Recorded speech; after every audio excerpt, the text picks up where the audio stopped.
મહેસાણા જિલ્લામાં આવેલું વૈજનાથ મહાદેવ મંદિર ઉમટા જે કૈલાસ ટેકરી તરીકે પ્રખ્યાત છે, જ્યાં મહેસાણાના જાણીતા એવા ભાવના ગ્રુપ દ્વારા છેલ્લા 21 વર્ષથી પરંપરાગત ગુજરાતના અલગ અલગ મંદિરોમાં શિવરાત્રિની રાત્રિ દરમિયાન 4 પ્રહરની પૂજા અર્ચના કરતા આવી રહ્યા છે.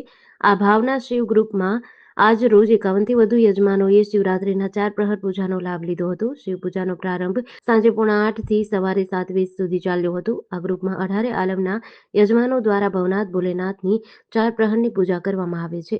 હું કર્મકાંડ કરું છું, બ્રાહ્મણ છું અને અહીંયા અમે ઉમતા ગામ પાસે પ્રાચીન વૈદ્યનાથ મહાદેવમાં હતા.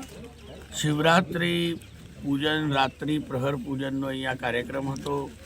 જે ભાવના ગ્રુપ છે, મહેસાણાનું શિવ ભક્તોનું ગ્રુપ છે, શિવરાત્રિ ભક્ત મંડળ, અને મંડળના તમામ શિવ ભક્તો છેલ્લા 20 વર્ષથી આ કાર્યક્રમ કરે છે. આજે અહીંયા 21મું વર્ષ પૂર્ણ થયું. કયા પ્રકારની પૂજા કરવામાં આવી? અહીંયા 4 પ્રહરની 4 યામ પૂજા હતી.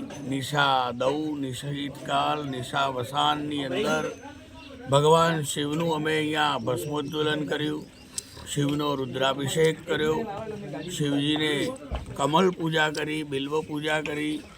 અહીંયા ભાવિક ભક્તો અને એમના અનેરી ભક્તિથી તમામ નાના બાળકોથી લઈ અને વૃદ્ધ સુધી અને 4 વર્ણના 18 કોમના તમામ શિવ ભક્તોએ સાથ લીધો હતો અને તમામ બહુ પ્રસન્નતાથી ભોળાનાથની પૂજા કરી છે. આજે જેડીસી ન્યૂઝ સાથે ભાવિન ભાવસાર, મહેસાણા.